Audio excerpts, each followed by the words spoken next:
And so you might have been hearing some of the headlines in the last few days about falls in the value of the pound.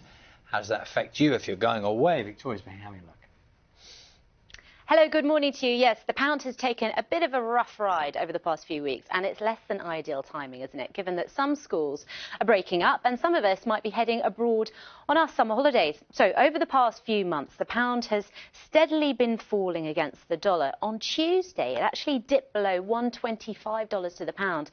That would be its lowest level since April 2017. And I'm afraid it's a similar picture when you take a look at the euro as well. It's now at about a 6-month low. Why? Well, it's not quite as simple as it's all down to politics, but of course the ongoing uncertainty around who will be the next Prime Minister and what will happen with Brexit isn't exactly helping, is it? It's always a balance between the relative strength of the different economies, and last week a survey suggested that the UK's manufacturing sector contracted at the fastest pace in more than 6 years, and we've also had some pretty disappointing figures out from the retail industry.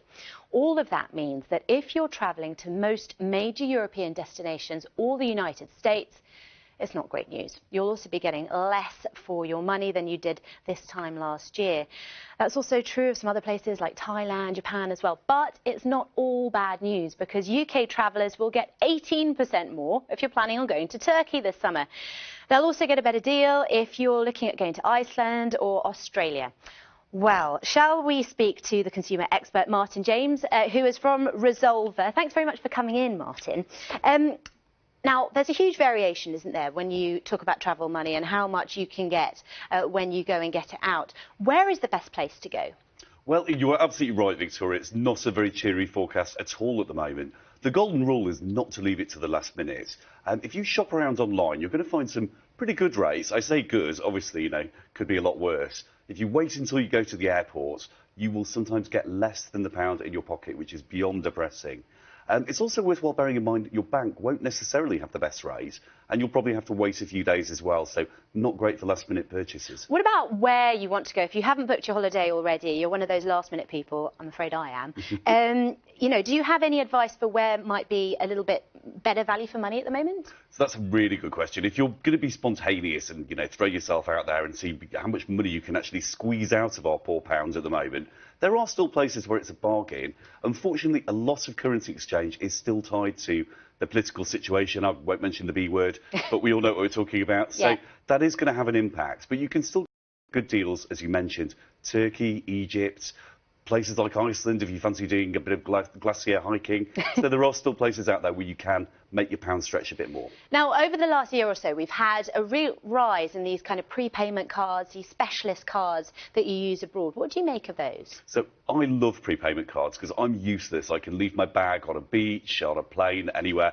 And it makes sense to actually have a source of money so you're not carrying around all of that cash. Also, if you're not handing over €50 notes in bars, where they hate you when you start using big currency, those cards are wonderful because they allow you to withdraw from most ATMs in European countries, and there won't be a charge for doing so. So definitely worth doing. OK, we asked for some questions in from our viewers. We've got a few here. One from Julie. This is interesting. I always think about this.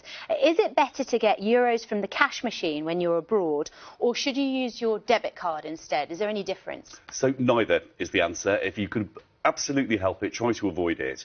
You'll probably pay an extra charge for using the ATM because there'll be a machine charge in most European countries. But either way, when your money is converted back into pounds, when that exchange rate goes through, you're going to pay a fee and you'll also pay an additional cost as well. Malcolm saying it's better to get euros now, is it, or wait and use the debit card abroad? So without playing to the crowd, I would say watch the news is the best answer. Keep an eye on what's going on with current affairs. I managed to get 1.15 euros just recently, just by seeing how optimistic people were feeling. We're down to 1.11 this morning, so might not sound a lot, but also if you're paying for your hotel in advance as well, that can make a big difference. So keep an eye on the news headlines. Yeah, I mean, I guess this goes for Sarah as well. She's planning on going to New York in December. What do you reckon versus the dollar? Do you think she should wait, or do you reckon she should try and lock in now? Waiting out is a real nightmare. It's a very difficult decision to make. One thing you can do is kind of split the risk. So maybe buy $300 worth now and see how it goes further down the line. But bear in mind, on Halloween, something is happening that's going to have a big impact on how far that pound goes. So if you wait too long, you might actually end up with much less. Yeah, and of course, whatever you do, keep some of your money away from your cars just in case you lose one Absolutely. of them. OK, all right, thanks very much. Thank you. Thank you. Oh, thanks, Victoria. My favourite bit of advice there was watch